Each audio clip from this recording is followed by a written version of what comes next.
Salut les amis, c'est Jespo pour une nouvelle vidéo. Alors aujourd'hui nous allons parler des structures en langage C. Abonne-toi si ce n'est pas encore le cas, active la cloche de notification pour ne pas manquer les prochaines vidéos qui seront publiées sur la chaîne. Alors, le langage C nous permet de faire quelque chose de très intéressant, c'est-à-dire créer nos propres types de variables. Vous allez voir que les bibliothèques définissent généralement leur propre type de variable. Nous allons parler de ça dans les prochaines vidéos et nous allons manipuler les types de variables, fichiers ou encore fenêtre, audio, clavier, souris, etc. Ouvrons CodeBlock. Ok. Ce que vous devez savoir, c'est que les structures sont généralement déclarées dans le header, c'est-à-dire l'entête de votre programme en C. Ici, je vais déclarer ma structure de type personne, c'est-à-dire que je veux créer une variable de type personne. Je vais créer là, vous allez voir ma structure personne. La syntaxe est très simple. Nous avons là le mot-clé struct, suivi du nom de la structure. Moi, j'ai appelé ça personne, c'est-à-dire que je veux créer une variable personne. Vous voyez là, on ouvre les accolades et on définit les variables qui sont à l'intérieur de notre structure. Par exemple, une personne a un nom, possède un nom. Vous voyez, j'ai mis là un truc chat, nom, sang. Possède un prénom, possède une adresse. Également, j'ai également fait un tableau de chat. Possède un âge. Une personne possède un âge. Il a peut-être 12 ans, 13 ans. Donc vous voyez là un int âge. Une personne peut avoir possède également un sexe, homme ou femme. Donc là j'ai mis un int genre, mais c'est en fait un booléen quoi. 1 si c'est un garçon et 0 si c'est une fille. Et à la fin d'une structure, il existe toujours, il faut toujours mettre un point virgule. Ne pas oublier le point virgule. Alors comment utiliser une structure? L'utilisation d'une structure est très simple. Pour appeler par exemple notre structure ici et créer notre variable, parce que là nous avons créé juste notre structure, c'est un peu comme si on avait créé le type int. Donc nous avons créé notre type personne. Maintenant il faut l'utiliser pour déclarer nos variables. Il faut d'abord commencer par le mot clé struct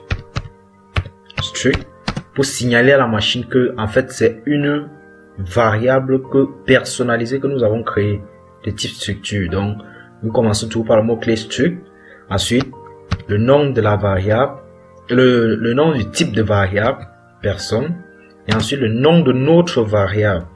Par exemple, la variable que je veux créer c'est joueur. Donc je veux créer une variable joueur et le point virgule. Voici la syntaxe de création d'une variable à l'aide de notre type de variable que nous avons créé. Mais en programmation, on constate que c'est très vite lourd de faire un tel truc et c'est pas professionnel. Donc cette ligne définit quoi? Un point virgule à la fin.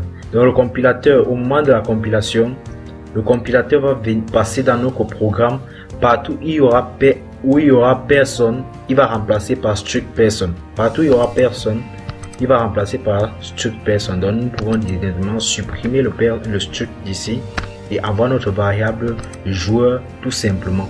Pour modifier le contenu des variables, par exemple si je veux modifier, je viens de créer ma variable joueur, si je veux maintenant modifier ses sous-variables, c'est-à-dire son nom, son prénom, c'est très simple. Je peux juste faire par exemple joueur point âge, vous voyez, point âge par exemple est égal à 10. Je lui donne par exemple 10 ans. Bon, un exemple très simple, je fais juste un print, entrer l'âge du joueur, ensuite je fais un scanf point âge. Vous voyez, je mets directement la valeur dans joueur.âge et ensuite je vais afficher joueur.âge pour que vous voyez joueur.âge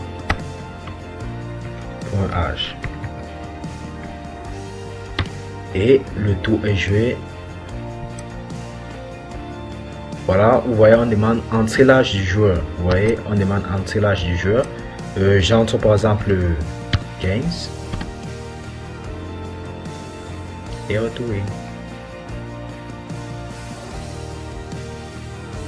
Ah oui, désolé, j'ai oublié un D ici.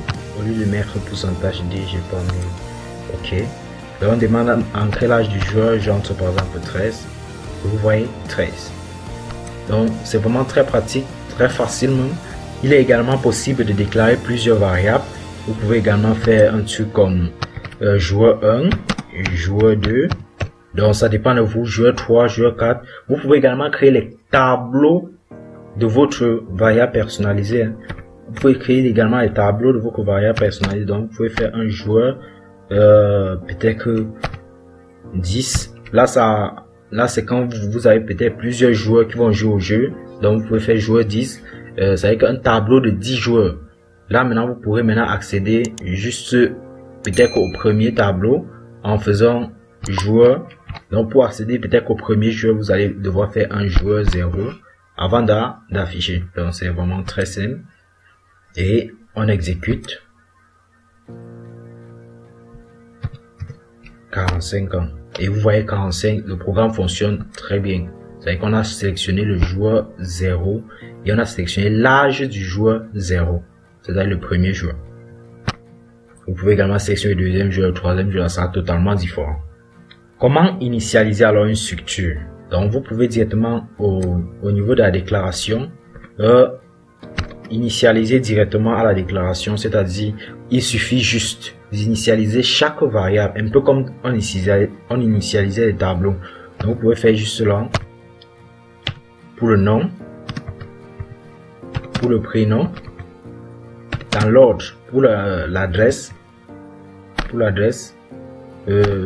0 par exemple pour l'âge, 0 pour le genre, et c'est tout, très simple, pas compliqué. Vous pouvez également initialiser avec un nom, par exemple Ali, prénom Sophie, Ali Sophie. Bon, peut-être que c'est un nom qui existe, qui sait, je sais pas. Il est possible, nous avons vu les pointeurs. N'oubliez pas, je vous ai dit que les pointeurs, ça, on va toujours parler des pointeurs jusqu'à la fin du langage. Si on va tout parler des pointeurs. Donc ici, vous pouvez également créer les pointeurs vers vos types de variables personnelles, vos types de variables personnalisées.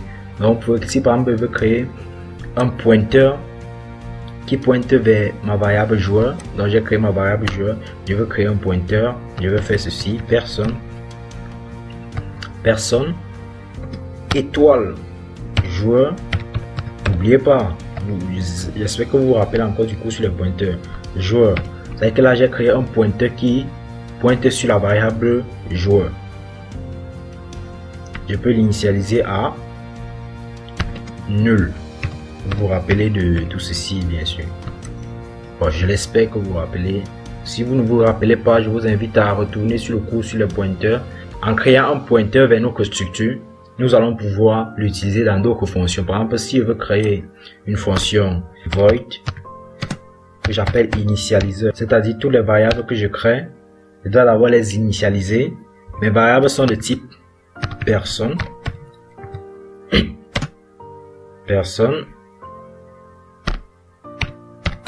joueur.